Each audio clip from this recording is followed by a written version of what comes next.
What's up, A to Z Sports Nashville? Titans beat reporter, writer Easton Freeze here with you with a special guest today, continuing our draft interview series with my new friend here, Kevin Cole, joining me from the Unexpected Points Substack, a fantastic publication that he's been writing for a couple years now, right? I know you used to be at PFF. Now you have the Substack. You do great work over there. First of all, how are you? Thanks for joining me. I'm good. As we talked a little bit before recording, we're in the thick of things in the off season, which in some ways it's like the most gripping point of the year for all hardcore football fans because there's hope. There's a lot of hope going into week one, I guess, too. Yeah. But that could quickly dissipate as the season goes on. So every team is getting better somehow relative to everyone else this offseason. Well, Titans fans are filled with hope because they're slowly coming around to the idea that it's going to be Cam Ward for them at one. At this point, that is, I mean, you never know. You never know. But it's going to be Cam Ward in about a month. And so we're going to do today's show under that assumption. And you wrote an article over at your Substack that I wanted to talk to you about today that I thought was really sharp. It's titled, "The Titans Look Like a Mess. They should still look to draft a quarterback. There's little evidence that teams should have confidence in offensive surroundings before drafting their potential franchise quarterback." And you're a data guy, and there's a lot of good work in here where you went back and looked at the historical precedent for quarterbacks coming in, highly drafted first round quarterbacks coming in to situations that really range from ideal to nightmarish and how they succeeded in those situations. And I think it's a compelling argument, but I guess my first question is, where did you get the idea to write about this in the first place? How did this idea come about? I mean, as all great ideas come about via Twitter or X, whatever right. Your preferred nomenclature is there for that. And I thought there was a little clip of Mina Kimes, who's one of the best analysts out there, being interviewed by Lindsay Rhodes on the Sumer Sports show, which is the Sumer Sports is kind of an analytics-based thing. For those who don't know, it's owned by like Paul Tudor Jones, who's a hedge fund guy. They brought in Thomas Dimitroff. They brought in Eric Eager, who's now working for the Panthers. So they were talking through what the Titans should do at number one. And this, it kind of highlights like how out of date we can already be back. The fact that this was written on March 6th. Yeah. And now it's like, there's no question. So at that point in time, I think it was highly speculative. Maybe actually in the markets I think we're still saying that it was going to be Cam Ward, but at least in the media sphere, it was a little bit. It was during that turn around the combine. I think the combine was kind of the touch point there. I think this interview may have happened at the combine. Okay. Well, that would make sense. Where Mina essentially said that, well, didn't feel like the Titans should make that pick because it isn't a good environment for a quarterback.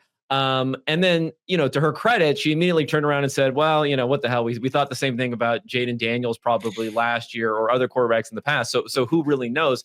So it kind of just fell into the ballpark of these things that I really like to look into, because there are these accepted wisdoms of the NFL, which sometimes really just fall down into self-perpetuating, that don't necessarily have truth behind them. And sometimes the evidence is actually against what is the accepted wisdom. So this was one of these things that jumped out at me, because I've been a advocate of quarterbacks are undervalued in the draft, despite the fact people probably have always, like, every year they talk about quarterbacks are overvalued or overdrafted. So this kind of like fell into that niche. So I wanted to look into it and said, okay, what data can I look at to see surroundings for a quarterback that we knew going into the season, not what we know later. Like what do we know going into the season? Because we're all about trying to make predictions here. We're not trying to just analyze after the fact.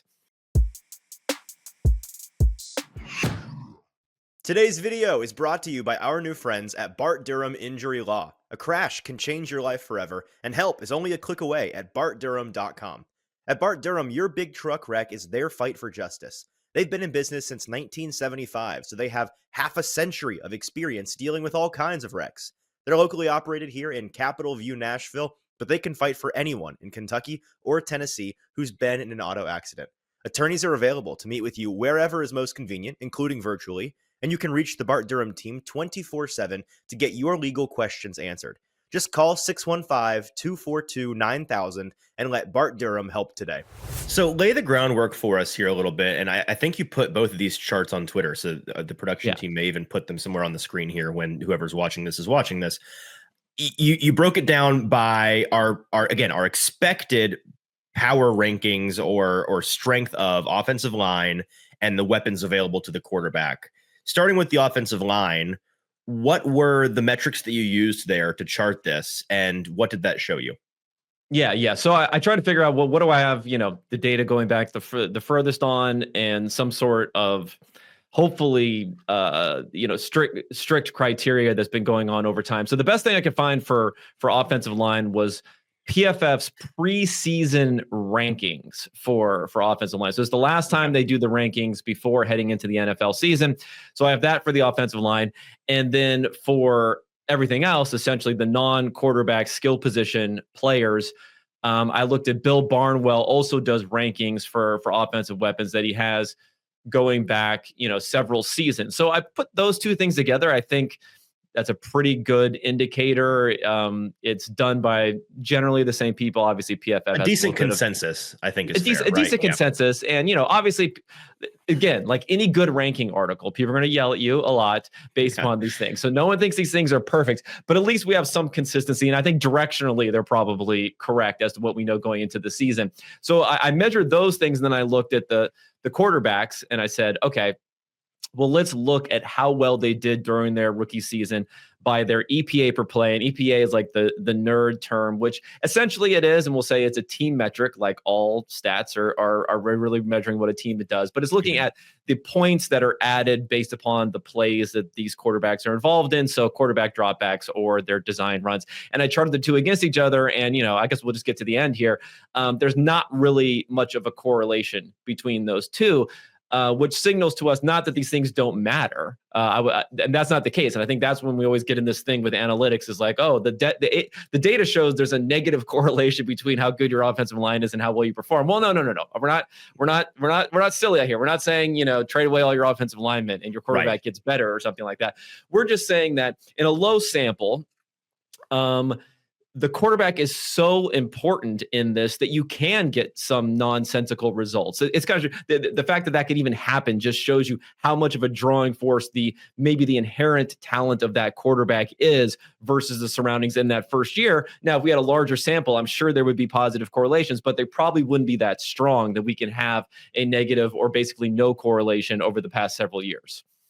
Right. And I think you can look at this chart again. Hopefully we have it on the screen here. Guys like Dwayne Haskins, Josh Rosen, Zach Wilson. There are some guys that were bad quarterbacks that were in bad situations. But then you've got, you got Patrick Mahomes kind of middle of the road, the offensive line he came in to play with. You had the 21 class of Burrow, Tua, and Justin Herbert. They joined the 3 worst offensive lines as ranked by PFF that season. I know you wrote that in the article. Josh Allen joined a terrible offensive line. Lamar Jackson, the 24th offensive line. So Deshaun Watson, similar situation. I think that's pretty telling. And then you turn over to this other chart, which we hopefully are showing here, the weapons available to the quarterback. All the other, I guess it's everybody on the offense besides the offensive line is the way that he approaches it, Bill Barnwell. Yeah. I think it's running backs, wide receivers, tight end. Okay, so the weapons. So that one even more of a flat line, it looks like on this chart in terms of any sort of correlation. Yeah. That's what it comes down to. I mean, there are a couple of big picture things also to look in. It's like, most of these guys are near the bottom. And guess what? If you're drafting a quarterback high, you probably have a high draft pick. Your team's probably not good. Right. So that's again kind of another point of let's not maybe overemphasize how good the situation is because most guys come into a bad situation. Let's not split hairs maybe a little bit too much in that. So that's one thing. And another thing I think you'll see on here, and this is another point where we want to look before the season starts to really replicate the decision that you're making right now, not just looking back here. And this is not to cast aspersions on Barnwell here, but like there's some that jump out at you where it says, Patrick Mahomes was in the late 20s ranking for offensive weapons going into his rookie season. Well, with Tyreek and Travis, right? Probably not correct, right? That probably is not correct. But that isn't to say that then okay, well, we just throw that out because it wasn't correct. Because guess what? In a lot of different situations, we're also bad at predicting how good the surroundings are going to be around someone, and we're bad after the fact at separating it out and saying, "Oh, did the Commanders do a really good job of building around Jaden Daniels last year, or did he kind of elevate everyone else? And if he would have had a different quarterback, that would have happened." So there's these two things working back and forth, but I think both of them are a factor in here. And again, we're trying to make the best decision here, not the best as analyzing after the fact. Yeah, so that was my next question, because that's what you explained next in the article after you laid out those graphs, is that not only is there a lack of correlation on both of these fronts, but our preconceived notions, how imperfect they may be, are regularly, just in hindsight, they look silly. And the Commanders are one that you mentioned. And I wonder how much of that, kind of to what you just said, is due to us being bad at this, predicting in the spring what a team will look like at the beginning of September, versus how much I think the way you said it in the article was a good rookie quarterback, a highly drafted rookie quarterback, can be a tide that lifts all ships and makes it look different in hindsight, even though maybe the preconceived notion wasn't necessarily wrong. Like, hey, the receiving weapons at Jaden Daniels' disposal last year were not good. Like, go back and look at the day one depth chart. It's Terry and a bunch of blah, but they worked, and a lot of them had their best seasons because they played with a really good quarterback. Yeah, I mean, I'd lean towards it being more about the quarterback, but I'd also emphasize that I think it's just that they're both very, very important. And it's not I mean, I guess bad is also like one of these terms, and I would say we're bad at it. Okay, so I'm not saying you're wrong to say bad at it. Right. We always have to look at things as a relative advantage. Like it's like the NFL draft generally. People say, "Oh, everyone's really bad at drafting." And I think that's true if you figure we only have a 50-50 chance. So, but the way that you get an advantage, and that's just kind of like part of this analysis, or part of a lot of my draft analysis, is you don't say, well, something that we're inherently bad at, you just do it better than everyone else, because it's just really, really, really hard to do. And when it comes to non-quarterbacks, this is also part of the value proposition of drafting a quarterback and why the quarterbacks are so important. I mean, year over year, because of the length of their careers, because of how often they're involved, because of how much feedback and evidence you're getting on the field, because of their impact on the game, we just know a lot more about quarterbacks and how good they're going to be next year versus other players. I mean, most players in the NFL at non-quarterback positions, even if they're good, we're talking about breaking out in their first, second year, having a few seasons. Most free agents are good for maybe one season. Most of them are not going to continue on for 2 seasons. Most of them are not even good for 1 season, right? And then draft picks. We're adding in another huge element into the mix where we're just rolling the dice over and over again on whether these players are going to be good. So it's just also hard to be confident. I mean, let's look at someone like, I don't know, the Miami Dolphins going into next year. You know, who is Tyreek Hill going to be next year? It's really, really hard to guess something like that. And there are a number of other really important receivers who may be in that sort of age range where they're nearing the end of their primes. And, you know, there are certain players who continue on forever, you know, into their mid-30s. And we remember those in our head, but there are many, many, many more players who look like they are going to be superstars who then trail off before they even get close to 30 years old. So to readdress the question, do surroundings actually matter? You laid out some theories at the end of your article as to, again, we've already said, yes, they do matter. Of course they matter, but they don't necessarily seem to be correlative in the way that we all in our gut feel like they will be or should be. So why doesn't it seem to matter when we break it down in this way? What were some of those theories you laid out? Yeah, I mean, I think is that they matter, but they're very difficult to predict. But I would also say, even in the matteringness of it, if you want to just make up a word, if you want to make up a word there, even then, you know, the arc of a quarterback career, if you hit on a franchise quarterback, is not just going to have one, you know, core unit of a surrounding cast. It could be 2, it could be 3, it could be 4. You know, it could be 5 different iterations of different things that are going on. So I also think it's important not to be too myopic on the particular situation at this point in time, because if you know quarterbacks can be successful on teams that we thought were just not going to be ripe environments for them, you know that you have a chance to draft a quarterback who could be that type of franchise quarterback. Then it lends into the fact of, well, you know, let's just go ahead and do it, because we do have some counterexamples. of a Geno Smith or a Sam Darnold or Sure. maybe even Baker Mayfield, although Baker Mayfield looked pretty good starting off. So I don't think he really is like not a success to then turn to sex. So we do have some examples like that, but are we putting any of those guys in the like Hall of Fame, elite, game-changing sort of quarterback situation? No, we don't really have that. So I guess the risk of taking the right guy at the wrong time, we also don't have a lot of evidence on that, unless we're going to go back to like Steve Young or some quarterbacks like that, maybe Drew Brees, even though Brees was somewhat successful in his, I think he was a Pro Bowler in his last season in San Diego before they drafted Phillip Rivers. So we just don't have a lot of evidence that is the case, right? That you draft the quarterback, it's the right person. It's really that elite quarterback, and that's who we're really chasing for in these situations, and they just don't pan out because you didn't have the table set up for them. So to put a bow on this before we let you go, ultimately it sounds like this is kind of a green light for the Titans or really any other team that find themselves in this kind of situation to say the only important question for us is, do we or do we not believe that this guy can be a franchise quarterback, can change the trajectory of our team? And environment be damned a little bit. Obviously, you're going to do everything in your power once you make that decision to set things up as best you can for that player.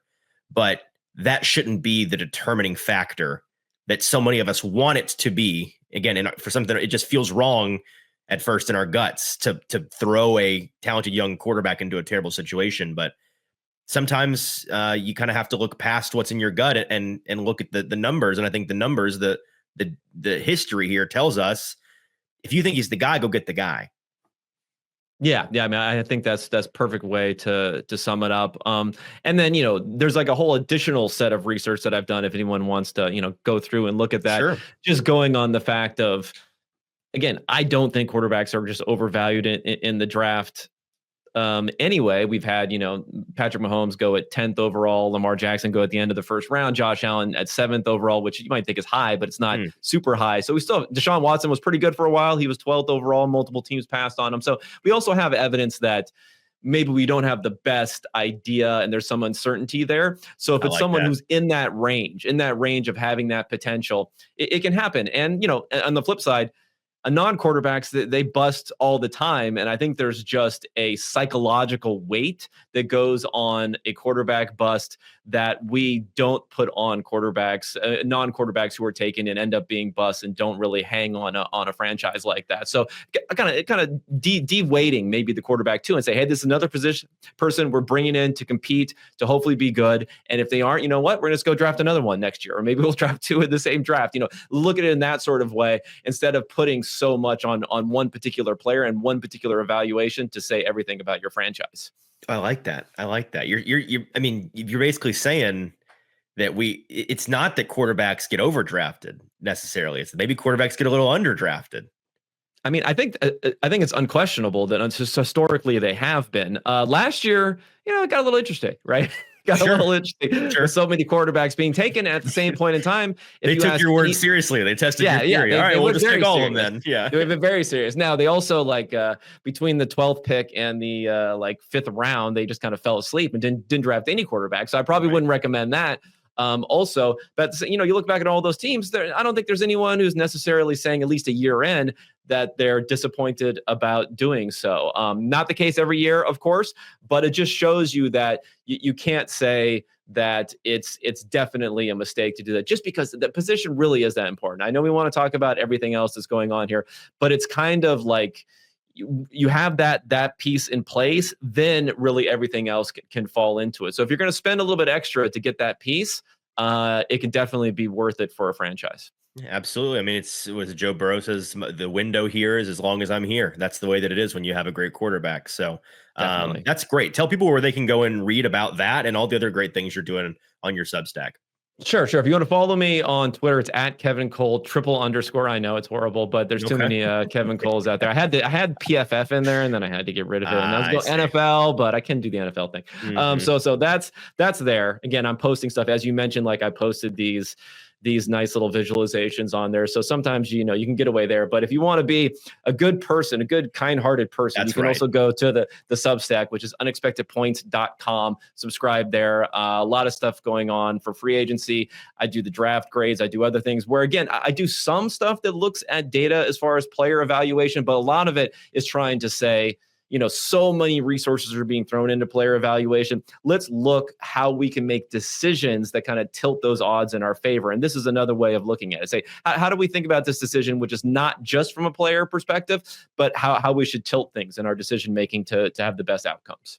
I love it. It's such sharp stuff. Just support good work, guys. Yeah, be a good person. Go and subscribe to the Unexpected Points Substack. He's Kevin Cole. Kevin, thank you so much for joining me today, man. I appreciate it. Thanks for having me.